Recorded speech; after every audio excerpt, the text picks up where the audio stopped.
So this is my Keeway Superlight 125. I've had it for a few months now. It's not long after its first service. Been very happy with it. It's a fantastic machine, very reliable.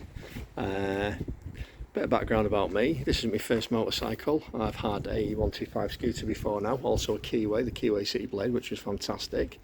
A lot more practical because there's a lot more storage for it, a lot more easy to ride because there's no gears. Well, that had its day, so I was treated to a new machine, so this is what I've got. Very happy with it so far. Good points is takes a little bit more to fill up the tank. The Seablade scooter cost just over a fiver to fill the tank. This is more like 15 quid, however it will last you a lot longer. I think I filled it up about a month ago and I use it pretty much every day for commute. It's done me fine.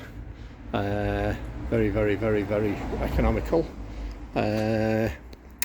These bars here, had them fitted as extra. They don't come as standard on the version I got. They were another £100, as is the saddlebags at the rear. It took me a while to find ones that matched the colour, and I got the proper Keeway pannier sort of supporters there. You can get stock ones, but I didn't think they were as good. But no, very good. Very happy with the machine. Downside to it, I've had to do a few little modifications. Obviously, there's no storage on it whatsoever, so I've had to add these on for my work things. I've had to add these for the wing mirrors, because to be honest with you, without them all you're doing is looking at your shoulder. Well, you do with me anyway. I'm 5'11", I'm not a big bloke, but yeah, minor niggles.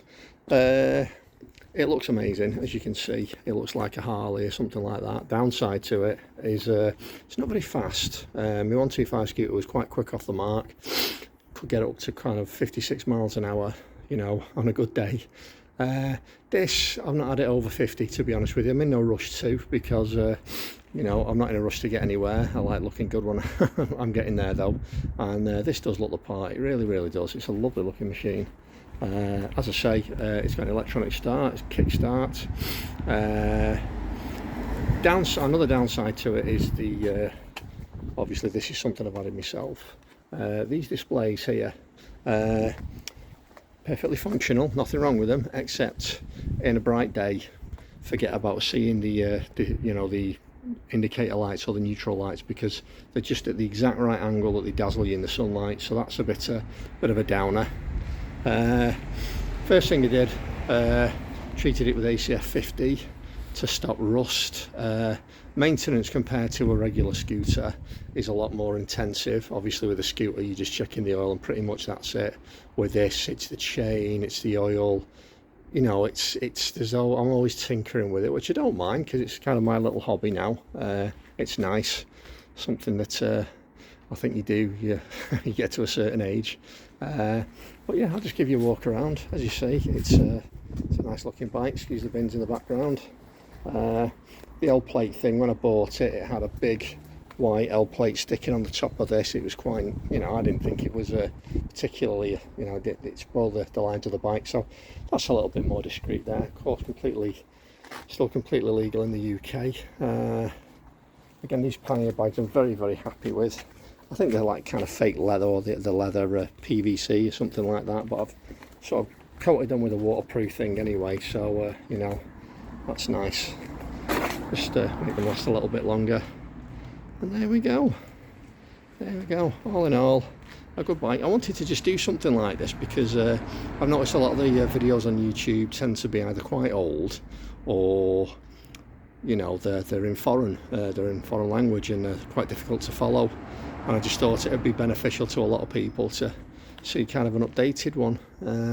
So as I say, this is the 2021 model. This is the latest one. It's got the dual brake thing, so you're pressing the rear brake, it applies the front brake as well. It's unleaded. I'll start it up for you actually, just so you can hear it.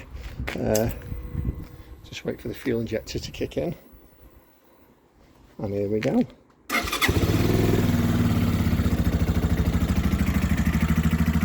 Now I don't know about you, but I don't think that sounds like a regular 125. I think it sounds a little bit beefier. yeah, as I say, I just wanted to do a video to give people, and I might be thinking about getting a Superlight, what they're getting into if they're sort of migrating from a scooter. Just be aware that, as I say, there's a bit more maintenance involved, and it's probably not going to be as quick off the mark. This is, I won't say it's extremely slow, but it is quite lumbering. I mean, it'll pot along at sort of 45-50 miles an hour all the live long day quite happily, but yeah, don't expect to get there in a hurry. But you will look good getting there, put it that way. And again, just one thing I want to mention about the panniers, I'll go on this side, is the reason about the standard ones is the clearance between the exhaust and the bottom of it. I mean, these are supposedly treated for heat resistance kind of thing, but I just figured it's best to have the proper ones. And yeah, very happy with it on the whole. Very heavy bike. I've actually not recently knackered me back. It's the kickstand. I'll show you this. You've got your two stands. You've got your central stand and your get it down like that. That on mine is quite prone to flicking up, and did so when I was trying to get off it one time. The bike went over. Luckily I caught it, but it knackered me back because it is very heavy. It is a very heavy bike. So yeah, thinking about pushing it around your mate's house, if it breaks down or something like that, forget it. You know, you're going to need a sort of a trailer to get it there. But that shouldn't happen if you look after it, because it's a fantastic machine. I've got a mechanic round the corner, tells me the engine is I think it's a replicated Honda engine. He said it'll just go forever if you look after it. So yes, very happy with it. I am on L plates at the moment. My plan is to pass my full test eventually, but I'm in no rush to do that, because obviously the bigger the bike, the faster you go, the more likely, you know, the more serious your accidents are going to be. So yeah, for a commute, it's ideal. As I say, the only downside is for me personally, there's lack of storage, but I've sorted that out now. So we'll see. So yeah, if you get any more questions, put them in the comments. I'm not going to give you all that subscribe crap, because I'm not planning on doing any more videos. I just wanted to put this on there, put this out there for people that were curious. So I hope this helps you out, and have a good day.